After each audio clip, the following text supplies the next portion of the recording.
सुनी मुनि बचन लखन मुस्काने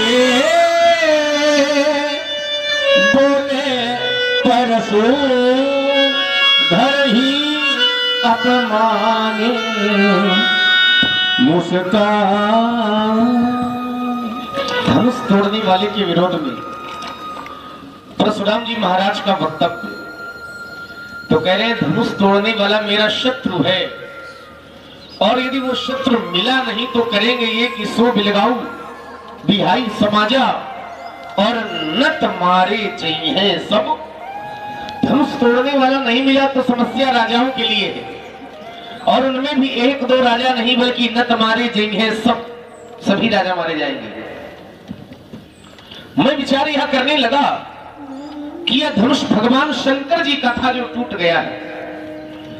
संसार में शंकर जी से जो जुड़ जाता है तो शंकर जी की कृपा का फल यह रहता है, एक तो संसार में भगवान शंकर से ज्यादा प्रसन्न होने वाला कोई दूसरा देवता नहीं है, बहुत थोड़े में ही प्रसन्न हो जाते हैं। आशुतोष, आश माने शीघ्र, तोष माने प्रसन्न होने वाले। आशुतोष तुम अवधर, अवधर माने मुंह मांगा देने वाले। आशुतोष तुम अवधर दानी और आरती हरहु दीन जन जानी। संसार में जो इच्छित फल की प्राप्ति भी हमें करनी है तो बिना शंकर जी की कृपा के इच्छित फल भी प्राप्त होने वाला नहीं है। इच्छित फल बिन शिव अवराधे और लहीन कोटि जोग जप साधे। एक घटना हमारे स्मरण में आ गई, महात्मा मृकंड के कोई संतान नहीं थी तो संतों से पूछा कि हमारे कोई संतान नहीं है, बिना संतान के जीवन अच्छा नहीं माना जाता है। तो महात्माओं ने कहा कि तुम्हारी भाग्य में तो संतान लिखी ही नहीं है, तो संतान मिलेगी भी नहीं। तो उन्होंने कहा महाराज कोई उपाय हो तो बताओ जैसे संतान हमें प्राप्त हो सके। तो संतों ने कहा कि उपाय केवल एक है, चूंकि भाव्यु मेट सके त्रिपुरारी। भगवान शंकर में यह सामर्थ्य है कि होनहार को भी मिटा सकते हैं। यदि शंकर जी प्रसन्न हो जाएंगे तो तुम्हें पुत्र प्राप्त हो जाएगा। महात्मा मृकंड ने भगवान शंकर की आराधना की, शंकर जी प्रसन्न हो गए और जब शंकर जी प्रसन्न हो गए तो भगवान शंकर की कृपा से महात्मा मृकंड के एक संतान हो गई। बालक का नाम मार्कंडेय रख दिया गया। अब पुत्र तो उत्पन्न हो गया लेकिन समस्या दूसरी बन गई कि पुत्र केवल अल्पायु था, माने 5 वर्ष जीवित रहेगा, उसके बाद समाप्त हो जाएगा। अब जैसे जैसे समय बढ़ने लगा, पुत्र बड़ा होने लगा तो पिताजी को पुनः चिंता हुई कि बड़ी मुश्किल में तो पुत्र मिला है और जब मिला है तो कुछ समय के बाद हमारा बिछोह हो जाएगा, पुत्र से हमारा मिलन नहीं हो पाएगा। तो पुनः संतों से मार्ग पूछा कि महाराज कृपा करो जिससे हमारा बालक अधिक समय तक जीवित रह सके। तो महात्माओं ने पुनः कहा कि ये काम भी भगवान शंकर ही कर सकते हैं, क्योंकि मृत्यु के देवता है। यदि शंकर जी प्रसन्न हो जाएंगे तो फिर बालक की मृत्यु होने वाली नहीं है। बालक मार्कंडेय ने महात्माओं के कहने पर भगवान शंकर की आराधना की, शंकर जी का पूजन किया। शंकर जी के मंदिर में शंकर जी का नाम जप रहा था और होते होते एक ऐसा दिन भी आ गया जिस दिन उस बालक की आयु समाप्त हो रही थी।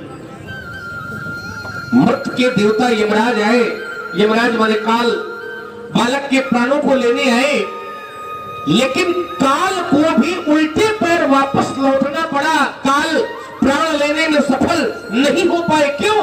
क्योंकि बालक पर महाकाल की कृपा हो गई थी।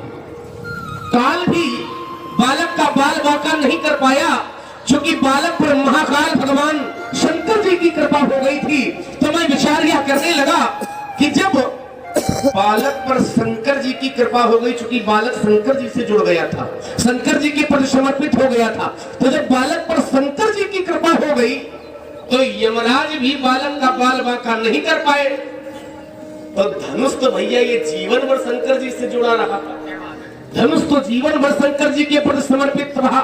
तो जब यमराज कुछ नहीं कर पाए तो फिर आखिर धनुष तोड़ने वाला धनुष तोड़ने में सफल कैसे हो गया? और यदि सफल हो गया तो ये विचारणीय बात है कि यमराज, विचार करो, यमराज खाली लौट जावे, प्राण न ले जा सके, क्योंकि शंकर जी की कृपा थी, शंकर जी से बालक जुड़ा था और धनुष जीवन भर शंकर जी से जुड़ा रहा और धनुष तोड़ने वाले ने धनुष तोड़ दिया। तो ऐसा कैसे? विचार करिए जरा। धनुष टूट गया, मगर धनुष टूटना समय की मांग बन गया था। धनुष यदि नहीं टूटता तो फिर राजा जनक की कन्या का विवाह नहीं हो पाता, और किसी की कन्या का विवाह हो जाए ये तो बड़ी अच्छी बात है, मांगलिक कार्य है, धार्मिक कार्य है। धनुष टूटा है तो सब प्रसन्न है, और जब सब प्रसन्न है तो आपो महाराज प्रसन्न हो जाओ, काहे मार काट की बातें कर। आज तो एक टूटा है। हमने अपने बचपन में न जाने कितने धनुष तोड़े, तब आपने कभी ऐसा क्रोध नहीं किया जैसा क्रोध आप आज कर रहे हैं। तो क्या इस धनुष से ममता है? अच्छा, ममता की भी व्यासी महाराज दो दिशाएं होती हैं। कोई प्राणी ममता को संसार से जोड़ लेता है, माता पिता भाई बहन पति पत्नी धन संपत्ति मकान आदि के प्रति जोड़ लेता है, लेकिन कोई ममता को संसार से नहीं बल्कि भगवान से जोड़ देता है। जो ममता संसार से जुड़ जाए वो गलत है, वो अच्छी नहीं है। जो ममता संसार से जुड़ जाए वह बुरी है, और जो ममता भगवान से जुड़ जाए वह ममता अच्छी है। दूसरे शब्दों में कह दें कि जो ममता संसार से जुड़ जाए वो वासना का रूप है, और जो ममता भगवान से जुड़ जाती है वो वासना नहीं, वो तो उपासना का रूप बन जाती है। शास्त्र कहते हैं जननी जनक बंधु सुत दारा तनु धन भवन सुहृद परिवारा, और सबके ममता ताग बटोरी और मम पद मन ही बांधी पर। भगवान कहते हैं माता पिता के चरणों की जो ममता है, माता पिता से ममता न करो, ममता करनी है तो भगवान से करो, भगवान के चरणों से करो, उसी में कल्याण है। तो परशुराम जी महाराज भगवान के चरणों से ममता नहीं बल्कि भगवान के धनुष से कर रहे हैं। तो धनुष से ममता करने का कारण क्या है? यही धनुष पर ममता की ही हेतु, इस धनुष पर आपकी ममता का हेतु क्या है वह मैं जानना चाहता हूँ। और चाहता ये हूँ कि वैसे भी बहुत थोड़े लोग बैठे हैं, उसमें भी कुछ वहां बैठे हैं 4 लोग, तो 4 लोग वहां बैठे हैं, तो 4 वहां बैठे हैं ना। जब बैठने हैं तो भगवान के जितना समीप बैठोगे उतना अच्छा लगेगा। अरे ज्यादा अपनी कुर्सी उठा करके ले आओ, पीछे वाले आगे आ जाए, ज्यादा अच्छा लगेगा, है ना। हमको भी लगेगा कि हमारी बात 150 लोग सुन रहे हैं, तो बोलने में भी अच्छा लगेगा और सुनने में भी अच्छा लगेगा। वैसे भी एक नियम बताया गया कि भगवान के दर्शन कभी पीछे से नहीं करने चाहिए। भगवान के दर्शन जब भी किए जाए तो आगे से करने चाहिए। भगवान के दर्शन कभी पीछे से व्यक्ति को नहीं करने चाहिए। तो बहुत अच्छे लोग हैं, बहुत अच्छी वातावरण भी बनेगा, और जब वातावरण अच्छा बनेगा तो फिर बोलने में भी अच्छा लगेगा और सत्संग की यात्रा भी कुछ अच्छी बनेगी। बड़ी सुंदर बड़ी तलवारों के बीच में भट भट करके चट चट बोलने वाले नटराज पिता बड़ा उदार है, बड़ा विद्वान है, बड़ा ब्रह्मोत्सवी है, विश्व की संस्कृति का पुजारी है तुम्हारा पिता। मेरे सामने तुम्हारा भाई आया था राजकुमार, उसने बड़े हिम्मत शब्दावली में कहा कि नाग समुदन वंज दिहारा हुई है कोई गदाश तुम्हारा, लेकिन मेरे प्रश्न का उत्तर नहीं मिला। तुम जिस समय खड़े हुए मुझे लगा ये भी रघुवंशी राजकुमार है और मेरे प्रश्न का उत्तर कहीं न कहीं से मिल जाएगा, लेकिन तुमने किया क्या कि शून्य मुनि वचन लखन मुस्काने अपोले पर अपमाने।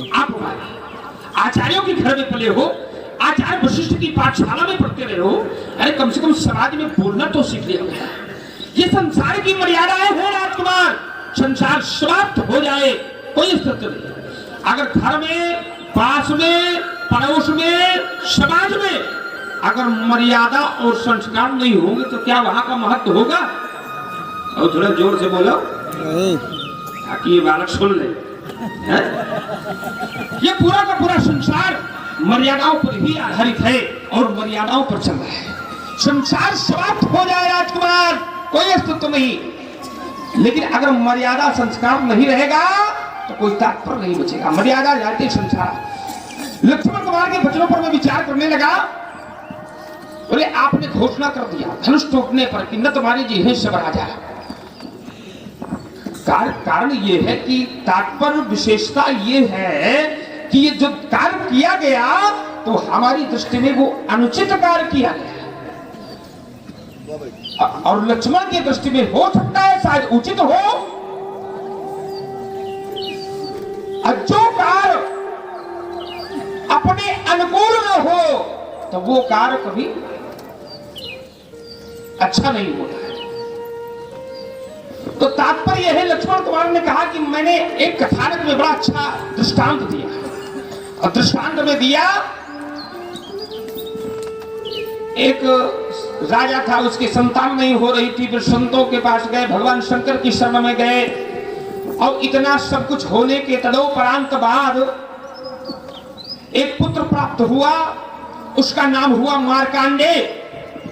और मार्कांडेय पुत्र प्राप्त हुआ, वो भी अल्प आयु का था, लेकिन वो भगवान के चरण शरण हो गया। जो शंकर जी के सानिध्य में बना रहता है तो उसका काल भी नहीं बाल बाका कर सकता, यानी उसे काल कभी व्यापता ही नहीं है, और वो अपने जीवन में सफल हो गया, और इतना सफल हो गया व्यासी कि आज वो जाना जाने लगा कि अगर सदग्रंथों में चिरंजीवियों की बात आती है तो यही बताया गया है कि सत्यतान स्मरेन नित्यम मार्कांडेय मथाष्टकम। हमारे इस धरातल में कुछ ऐसे हुए जो सदैव चिरंजीवी रहे, इनके राज मार्कांडेय ऐसे रहे जो भगवान शंकर की कृपा से वो भी सदैव चिरंजीवी हो गए, वो आज भी यथावत है। तो लक्ष्मण कुमार के कथनानुसार कि वो अल्प आयु का बालक मार्कांडेय नाम का वो यथावत हो गया, उसको काल भी नहीं व्यापा। क्यों? क्योंकि वो भगवान शंकर के सानिध्य में था, वो भगवान शंकर की शरण में था, भगवान शंकर की उसके ऊपर कृपा थी। अगर ये धनुष भी भगवान शंकर का है, अगर ये धनुष भगवान शंकर का है तो लक्ष्मण के कथनानुसार इसको भी कुछ नहीं होना।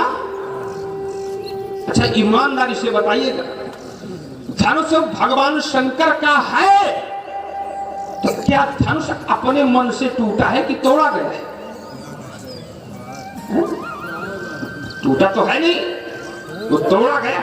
अगर वो खुद टूट जाए तो इसका तात्पर्य है कि वो नष्ट हो गया, नष्ट हुआ नहीं, उसको नष्ट किया गया है। इसलिए राजकुमार हमारी दृष्टि में वो अनुचित कार्य हुआ, हम इस बात को कदापि स्वीकार नहीं कर सकते। और अगर वो तोड़ा गया है और समाज के अंतर्गत तोड़ा गया है, और जिसने तोड़ा है तभी हमारी घोषणा हो गई उसको देखने के बाद कि जय शिव धनु तोड़ा, वो क्या होगा? सहस बाहु शमशो रिपु मोरा, वो सहस्त्र बाहु के समान शत्रु होगा। लक्ष्मण के दूसरी बात पर विचार करने लगा। लक्ष्मण कुमार ने ममता के बड़े अच्छे स्थान बताए। यद्यपि ममता के 10 स्थान है, जननी जनक बंधु सुतदारा तन धन भवन सुहृद परिवारा। तो बोले जितने भी 10 स्थानों की ममता है, उस ममता को एकत्र करके सबके ममता ताग बटोरी मम पद मन ही बांध पर परमात्मा के चरणों में लगा देना चाहिए। तो यानी ममता संसार के प्रति न हो, वो ममता अगर परमात्मा के प्रति हो गए तो अच्छी ममता है। तो राजकुमार ममता ये धनुष है भगवान शंकर का, ये धनुष मेरा नहीं है, ये मेरे भगवान शंकर का है। तो ममता भगवान शंकर के चरणों में है, और इस धनुष के प्रति क्या है? भाई ममता अपने इष्ट के प्रति होना चाहिए, अपने स्वामी के प्रति होना चाहिए, भगवान के प्रति होना चाहिए। तो ममता तो भगवान शंकर के चरणों में है, लेकिन ये धनुष भगवान शंकर का है, अभी तो भगवान शंकर नहीं है। तो धनुष के प्रति श्रद्धा है, आस्था है और विश्वास है।